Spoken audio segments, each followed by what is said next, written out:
This place used to buzz. This was like the playing fields for the non-whites. Everyone knew one another. You used to visit one another. 14th Street Fietas, those years, was for us Sandton City. We were forcefully removed here. They evicted us from here. Here's the thing, if they talk about Gauteng as the economic hub of South Africa, then 14th Street was the economic hub of Fietas. If you kill 14th Street, it's obvious what was going to happen next. All our furniture and all our belongings were thrown onto the sidewalk.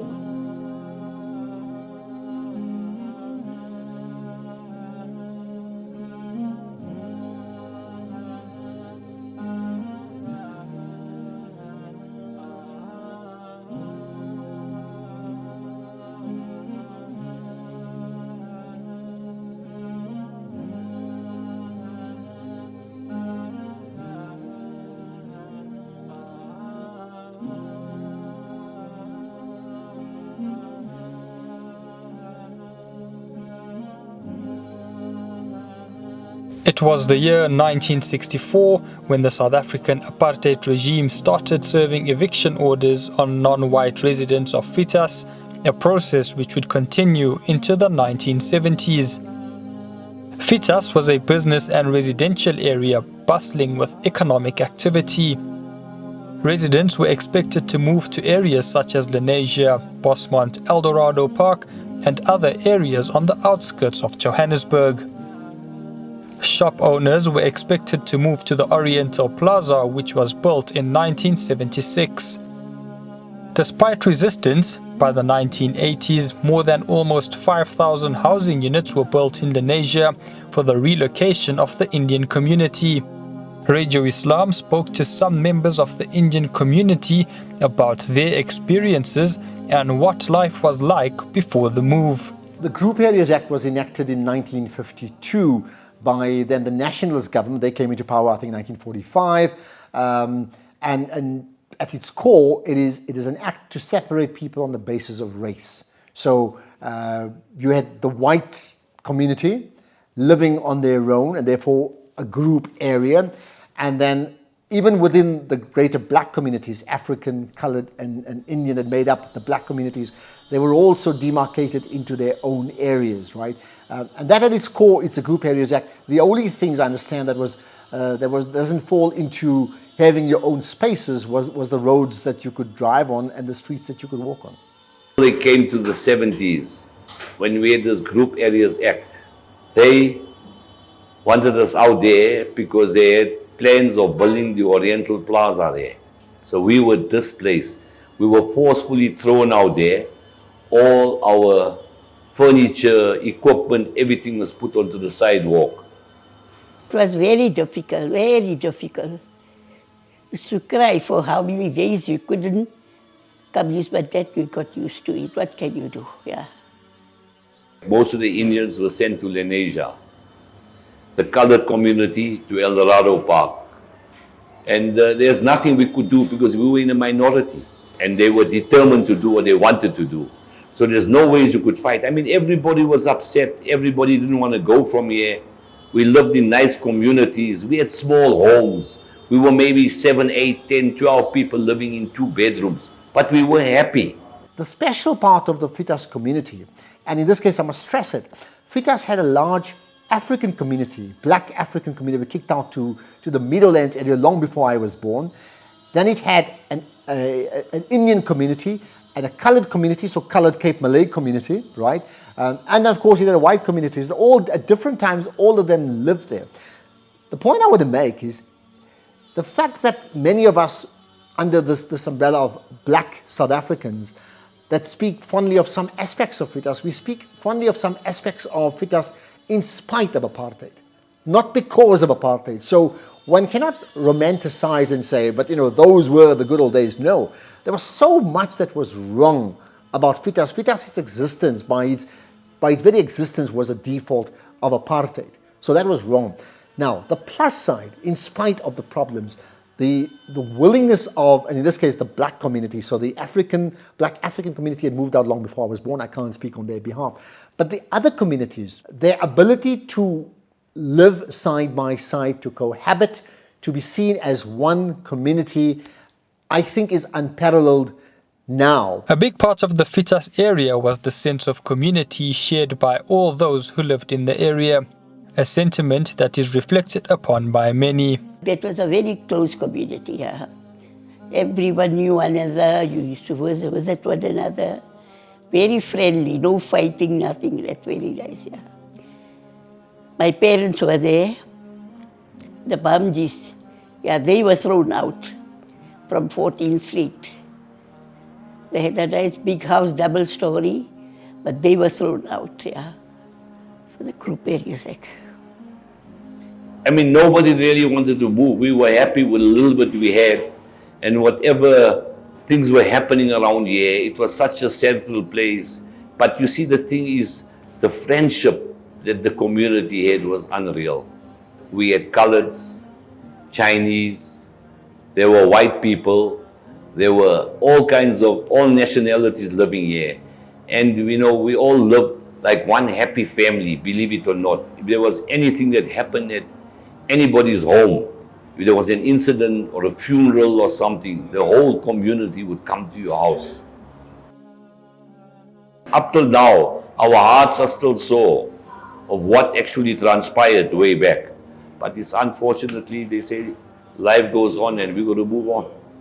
We never, in Fietas, we never used to go to the malls. There was no malls in Fietas. That's only, we used to go to Checkers. Checkers was there in Fordsburg. That we used to buy from the ordinary shop, whatever you, and we used to buy from 17th Street Nagin. He was the best known for Indian groceries and everything. My best memory in Fietas, like how we were growing up with the children, and then struggling very hard to make ends meet. It was very tough to send the children to school, madrasa. That time the school fee, madrasa fee was not that much, but it was very, the people of Fietas, they know. I used to sell from the house chips, popcorn, toffee apples, peanuts. Rent wasn't that expensive like rents now, but it was very tough. Then Allah's kudrat, Allah Pak help, Ghafoor Rahim helped me to come up to this stage. We never, nobody borrowed nothing. We never asked anybody for help. Allah was there to help me all the way. Fietas' big family was the biggest family, it was Bamjis. Bamji was the biggest family. Then there was a lot of families around that we know. Dokras, Velis, all. Gardas, there was a lot of family in Fietas we knew. Yeah. But as it is, and soon they had to move out. There is some other people still left behind in Fietas from those days. They're still staying there. Solis Corner is in Fordsburg, where the near school, the children used to go and buy chips there all. That was Solis Corner because my son, they used to attend the school in Fordsburg, they used to go and buy Solis Corner, the chips, fish and chips, yeah. We were far from Solis Corner because we are in Fietas. Fietas, I was between Dillery Street and the cemetery, the white cemetery, just there in the corner. We had Namlaki shop in the corner. We had cafes, we had a few cafes there, cold drink and everything you can get from there. That's how it is, that's how we lived. But we were very happy there. We were very happy there. Government decided, probably around the early 70s, that the traders of many of the communities of Greater Johannesburg in white areas had to move out of those areas, and most of those traders were Indian or Asian traders. They had to move out of those areas and then all be put together in one big shopping mall called the Oriental Plaza, right? Regarding the economic move to the Oriental Plaza and the residential move to areas such as Lenasia and Passmont, it's understood that the apartheid government was attempting to break the economic hub of the non-white community living in Johannesburg. As far as Fietas is concerned, the 14th Street Fietas, 14th Street Fietas those years was for us Sandton City.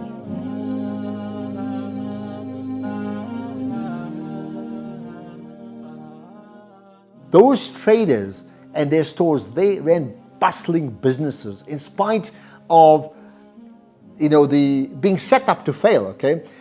But then government decided on a whim, as they would obviously do, to say no, they had to be relocated. So from 14th Street Fietas, with a very successful business area hub, to the Oriental Plaza in Fordsburg, probably 3 kilometers away. The main business street in Vredendorp was 14th Street, where all our Indian guys had their clothing shops and all types of businesses. But over the years, when they put them out there and moved them to the Oriental Plaza, Fietas became, it wasn't there anymore. But lately I see lots of guys are moving back in there. And actually, if you look at Vredendorp, it's more like a slum now. Because you know what, if you see what's going on there, there's drug racketing going on. And it's not a nice place to go to anymore. Although the memories are there, but if you go there now, it will actually make your heart sore. And the greater design wasn't just the Oriental Plaza. It was obvious. If you kill 14th Street, the economic hub of, here's the thing. If they talk about Gauteng as the economic hub of South Africa, then 14th Street was the economic hub of Fietas. If you kill 14th Street, it's obvious what was going to happen next. That Fietas was going to be killed. And as we're well aware of, Fietas died eventually. And the next step, as we know, the people of Asian origin or Indian origin had to move to Lenasia. But that was not all. We know that. The people of Malay origin and colored communities had to move to places like El Dorado Park, Bosmont, New Clare, Rivoli. So in fact, that entire community died. Before that, the black African community already got kicked out to Soweto. And ironically, and this is interesting, the white community of Fietas were totally dependent on the black communities of Fietas for their existence. So when government kicked out the black communities from Fietas to kill off Fietas, in effect, they also killed off the white community that lived in Fietas. Nobody wanted to go. Let's get that right. Nobody wanted to go to the Oriental Plaza because, why would they want to go when this is your home? You've been forced to move out. In the same way, nobody wanted to move to Lenasia. Whether the homes were bigger, because they were bigger. Whether they were smarter, they were smarter. Whether you now had a garden because you never had it in Fietas, it's true. It doesn't mean that you wanted to go. There's a sense of heritage that people hold on to, that this is where I'm born, and if I want to move somewhere, then it's my choice. I think the bottom line to moving to Lenasia was, it was never your choice. Nobody really wanted to move. We were happy with a little bit we had, and whatever things were happening around here, it was such a central place. But you see, the thing is, the friendship that the community had was unreal. Like I said, we were like one unit. And they were all upset. They were like we were forcefully removed from here. We were evicted from our homes. We had close communities. We had the masjid around the corner here where we could, could perform our prayers. And it was, like I said, one happy family. Look, up till now, our hearts are still sore of what actually transpired way back. But it's unfortunately, they say, life goes on and we're going to move on. Look, there are people now that have moved out here almost 45, 50 years in Asia. People that we knew. There's still some of the old people that are alive. But they'll tell you always that the memories they had in Fordsburg and Vredendorp, they will, we may die, but those memories will never ever die. Following the move of the Indian community to Lenasia, a sense of community was brewing in that area. The Indian population formed their own sense of brotherhood through replicating what made the Fietas community so special. The Indian community made Lenasia, its home, A, by living there, B, by setting up the type of communal infrastructure that was already evident in Fietas. So they simply, I think, largely copied what put the community together in Fietas. The sense of communalism, coming together, supporting each other, setting up the right type of schools that were needed, besides government schools, but then ensuring the children are educated, studying the right way, setting up religious institutes, setting up welfare organizations, NGOs, all emerged in Lenasia after being kicked out of places like Fietas. I think people, as they've adapted to Lenasia, there's lots of people that say they wouldn't move out of Lenasia anymore because they've also maybe formed their own communities. They've got shopping centers there. Everything is available in Lenasia. So there are lots of people that don't want to come back here now. I suppose it's been 30, 40 and 50 years that people have moved to Lenasia. So they made a home of it. Now we're used to Lenasia. We're used to Lenasia now. Now they say that let's go to stay in town again because the madrasas are here, the schools are here, and then they say now they're grown up and all the children went to school here, they're educated here. So what can we say? Allah knows the best. If you want us to move there, but my age, I don't think I want to move now. Upon reflection of the Fietas community's closeness, figures like Ashraf Garda believe that perspective needs to be maintained when reminiscing about life way back then. People who move now to different communities have thrived in spite of the intentions of government to break them, and they haven't broken them, right? But on the other hand, the Group Areas Act by its nature is wrong, it's haram. There's no justification anywhere in the world for that, right? And the Separate Amenities Act. And Fietas was put there because of the Group Areas Act and then divided and broken and destroyed because of the Group Areas Act. So the point is this, the fact that we had certain moments of great pleasure and resilience and thriving in areas like Fietas doesn't make the Group Areas Act that lumped us all together as a good act. It is wrong and can never be defended, and therefore I have a huge problem when people say the good old days. And I'll repeat that point. There were aspects of Fietas that were great in spite of the forces of evil acting against it. But to simply whitewash and say that was the good old days, period, would be an incorrect narrative of our history, not just for the Indians that lived in Fietas, but the African people that lived in Fietas, for the colored people, for the Malay community. All of them bore the brunt of oppression by the apartheid government at that time.